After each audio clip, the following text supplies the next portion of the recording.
కోటలు వస్తే నీ నాలుగు కోసుకుంటావా? ఎప్పుడూ ప్రజల్ని తప్పుదారి పట్టించకుండా ఆరామస్తాను నాలుక కోసుకుంటావా? ఒకటి. రెండోది, నీతో చెప్పించినటువంటి జగన్మోహన్ రెడ్డి చంద్రబాబు నాయుడు గారు నేను ముఖ్యమంత్రిగానే మళ్ళీ అసెంబ్లీలో అడుగు పెడతానని చెప్పాడు. అప్పుడు నేను అడిగినట్టు చెప్పాడు. లోపల మైసభలాగా ఆయన అవమానపరిస్తే ఇవాళ నీ క్రిమినల్ ఆలోచనతో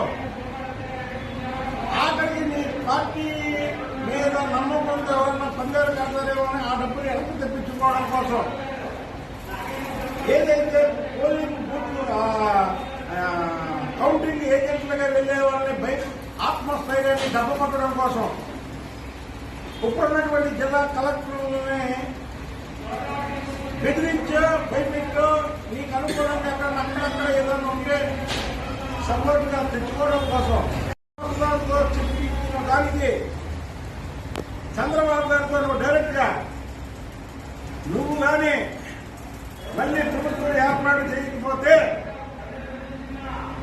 నీ జీవితంలో అసెంబ్లీకి అడుగు పెట్టనని చంద్రబాబు గారితో ఛాలెంజ్ చేయగలవా?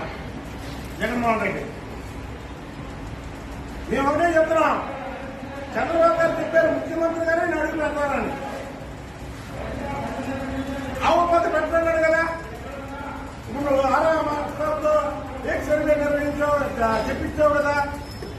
నీ క్రిమినల్ ఆలోచనతో నువ్వు చంద్రబాబు గారికి ఛాలెంజ్ ఇవ్వగలవా? నేను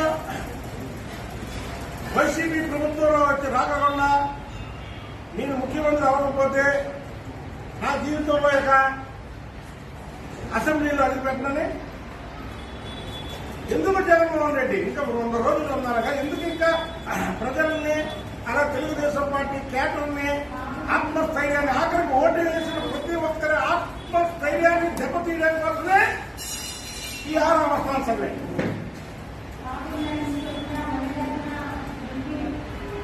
మంత్రాలకి చింతకాయలు రాలవు. చింత చెట్టు ఉంటుంది హెలే మంత్రాలు చెప్తే చింతకాయలు రావుతాయా? అలాగే 2 రోజుల్లో వైసీపీ బాగా బట్టమైలు అవుతుంది. మీకు ఈ క్రిమినల్ ఆలోచనతో ప్రజల డబ్బులు ఆపుకోవడానికి ఒక పక్క ఇంకో పక్కేమో ఏజెంట్లని కౌంటింగ్ ఏజెంట్లని ఆత్మస్థైర్యాన్ని దెబ్బకొట్టడం కోసమో లేదా అక్కడ ఉన్నటువంటి అధికారులని బెదిరించడం కోసం ఈ పని చేయడం అనేది కరెక్ట్ కాదు. ఆరామస్తాను కానీ ఒకవేళ నేను ఇస్తున్న ఛాలెంజ్ ఆయన ఒప్పుకోకపోతే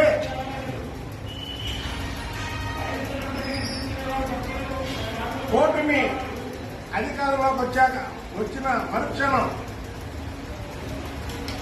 ప్రజలకి క్షమాపణ చెప్పడమే కాకుండా నీతో ఎవరైతే ఈ ఫేక్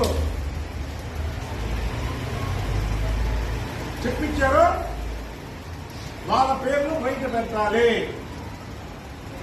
లేకపోతే ప్రజల ఆగ్రహానికి బలైపోతావు.